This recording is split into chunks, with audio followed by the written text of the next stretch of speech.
Hola, mi nombre es Daniela Flores y en esta oportunidad vamos a conocer acerca de los receptores sensitivos, circuitos neuronales para el procesamiento de la información y los tipos de señales junto a su clasificación fisiológica. Ok, los receptores sensitivos se expresan en terminaciones nerviosas especializadas ubicadas en los órganos sensoriales, sea lengua, nariz, ojos, oído, etc., y en los órganos internos. Estos son capaces de captar estímulos internos o externos y generar un impulso nervioso y sensaciones. Dichos impulsos se transportan al sistema nervioso central y se procesan en distintas áreas dentro de la corteza cerebral para poder proporcionar al individuo información de las condiciones ambientales que lo rodean y así poder generar a su vez una respuesta apropiada. Estos dan lugar a una amplia gama de información de las señales del cuerpo en relación al mundo que nos rodea, ayudándonos a percibir o detectar estímulos como el tacto, sonido, luz, dolor, frío, calor, etc. Estos se pueden clasificar a su vez en 5 tipos básicos de receptores sensitivos. Número 1 tenemos los mecanorreceptores que detectan la compresión mecánica o su estiramiento o el de los tejidos adyacentes. Número 2 tenemos los termorreceptores que detectan cambios en la temperatura, unos detectan frío y otros calor. Los nociceptores que son los receptores del dolor, los cuales detectan daños físicos o químicos que se producen en los tejidos.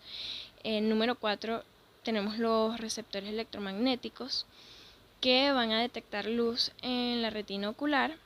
Y número 5, los quimiorreceptores que detectan el gusto en la boca, el olfato en la nariz, la cantidad de oxígeno en la sangre arterial, la osmolaridad de los líquidos corporales, la concentración de dióxido de carbono y otros factores bioquímicos del organismo. Los receptores tendrán una propiedad llamada sensibilidad diferencial, la cual está basada en su capacidad para tener sensibilidad ante una clase de estímulo en específico y al mismo tiempo ser casi insensible a otros. De esta se deriva la modalidad sensitiva, la cual es básicamente los tipos de sensibilidad, es decir, gusto, visión, olfato, oído, etc. Y a su vez da lugar a lo que es el principio de la línea marcada, la cual hace referencia a la especificidad de las fibras nerviosas para transmitir únicamente una modalidad de sensación.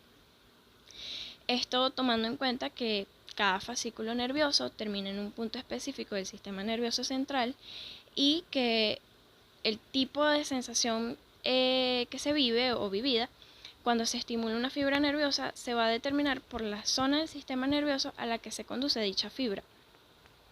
Luego, el estímulo sensorial, que independientemente de que sea generado por presión, temperatura, etc., va a convertir la energía de ese estímulo en potenciales de acción.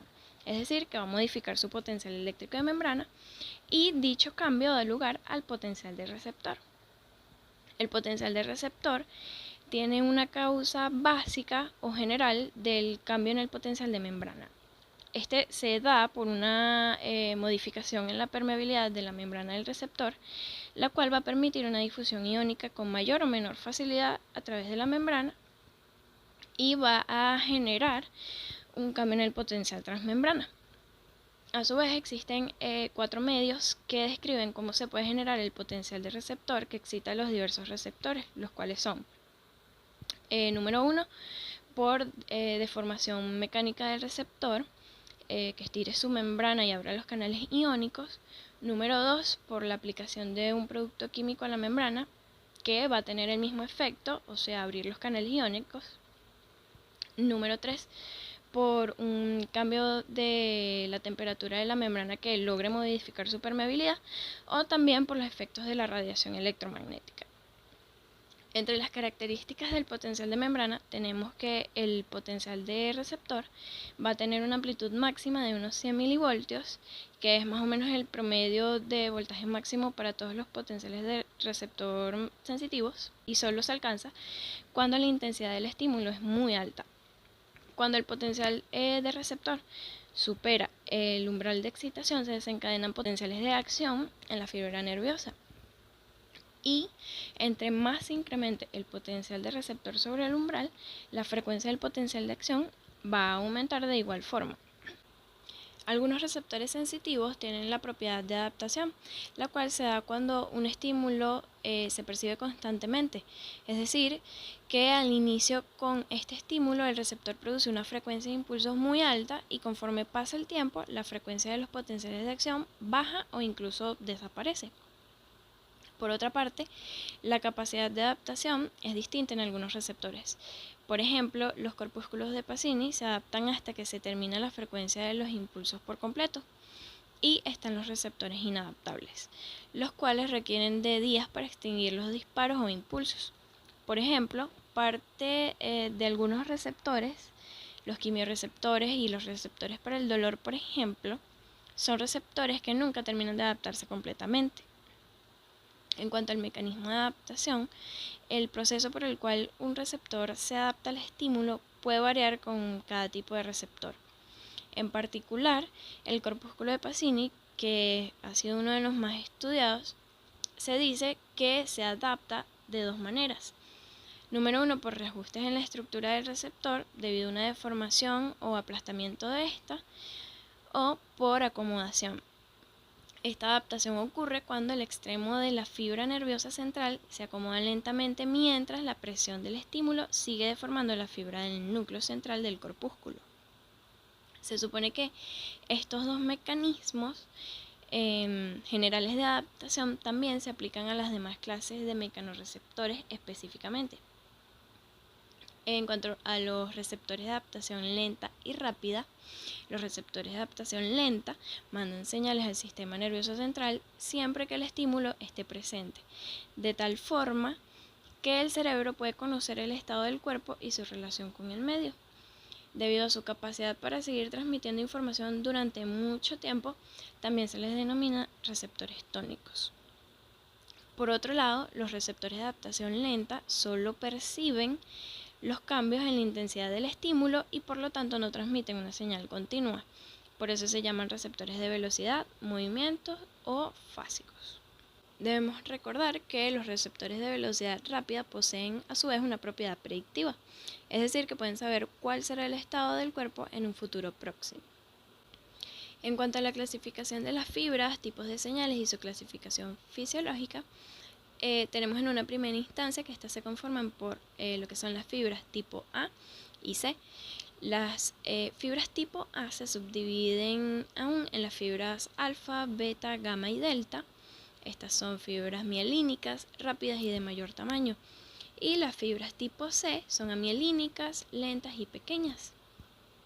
Hay algunas fibras nerviosas de tamaños entre 0.5 y 20 micras de diámetro y como se puede deducir a partir de las características anteriormente nombradas, mientras mayor sea el diámetro, más rápida va a ser la velocidad de conducción.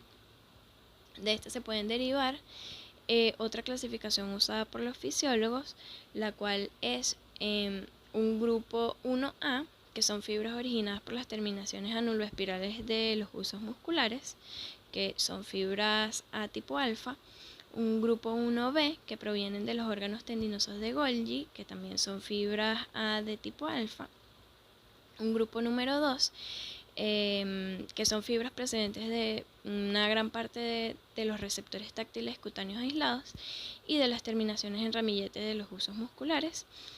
Estas son fibras A tipo beta y gamma. Un grupo número 3 que son fibras que transportan la temperatura, el tacto grotesco, sensaciones de dolor y escozor, que son fibras A de tipo delta, y un grupo número 4 que son fibras de tipo C que transportan las sensaciones de dolor, picor, temperatura, tacto grotesco y cosquillas. Por último, tenemos la transmisión de señales de diferente intensidad por los fascículos nerviosos y esta nos habla, valga la redundancia, de la intensidad de la señal.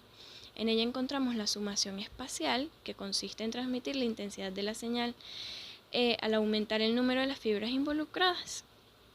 Esta va a tener lo que se conoce como campo receptor, que es el conglomerado de fibras nerviosas. La estimulación va a ser mayor si se da en el centro del campo receptor o será menor si el estímulo se ubica hacia la periferia del campo. Y por último, la sumación temporal, que consiste en aumentar la frecuencia de los impulsos nerviosos en una sola fibra cuando la intensidad de la señal aumenta.